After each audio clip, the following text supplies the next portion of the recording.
तर आज ना शांभवी घरी आली आणि मला म्हणाली, दुपारच्या जेवणाच्या वेळी एका मुलीच्या डब्यातील खाऱ्या वांग्याची भाजी मी खाल्ली आणि आता तू पण तशीच भाजी बनव, कारण मला ती भाजी खूप आवडली. मग काय, बाजारातून आणलेली कोवळी काटेरी वांगी फ्रीजमध्ये होतीच. त्याला स्वच्छ पाण्याने धुवून आडवे उभे कट देऊन घेतले.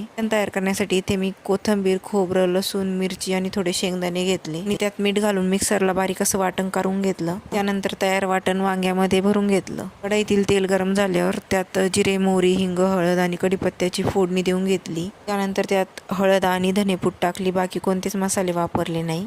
त्यानंतर सर्वात शेवटी भरलेली वांगे त्या तेलात सोडून दिली. महत्त्वाचं म्हणजे ही रेसिपी एवढी झटपट बनते आणि चव तर बापरे, विचारूच नका. भाजी बनवताना जो सुगंध सुटतो ना, तेव्हाच आपल्याला असं वाटायला लागतं की कधी एकदाची भाजी बनून तयार होते. ही छान आलटीपलटी करून आपल्याला हवे तेवढे पाणी टाकून वरून झाकण ठेवून द्यायचं. 5 ते 10 मिनिटातच आपलं मसाला वांग तयार होतंय. या तुम्ही पण जेवायला. तर आज ना शांभवी घरी आली आणि मला म्हणाली, दुपारच्या जेवणाच्या वेळी एका मुलीच्या डब्यातील खाऱ्या वांग्याची भाजी मी खाल्ली आणि आता तू पण तशीच भाजी बनव, कारण मला ती भाजी खूप आवडली.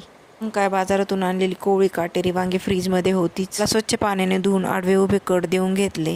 तयार करण्यासाठी इथे मी कोथिंबीर, खोबरं, लसूण, मिरची आणि थोडे शेंगदाणे घेतले आणि त्यात मीठ घालून मिक्सरला बारीक असं वाटण करून घेतलं. त्यानंतर तयार वाटण वांग्यामध्ये भरून घेतलं. कढईतील तेल गरम झाल्यावर त्यात जिरे, मोहरी, हिंग, हळद आणि कढीपत्त्याची फोडणी देऊन घेतली. त्यानंतर त्यात हळद आणि धनेपूड टाकली. बाकी कोणतेच मसाले वापरले नाही.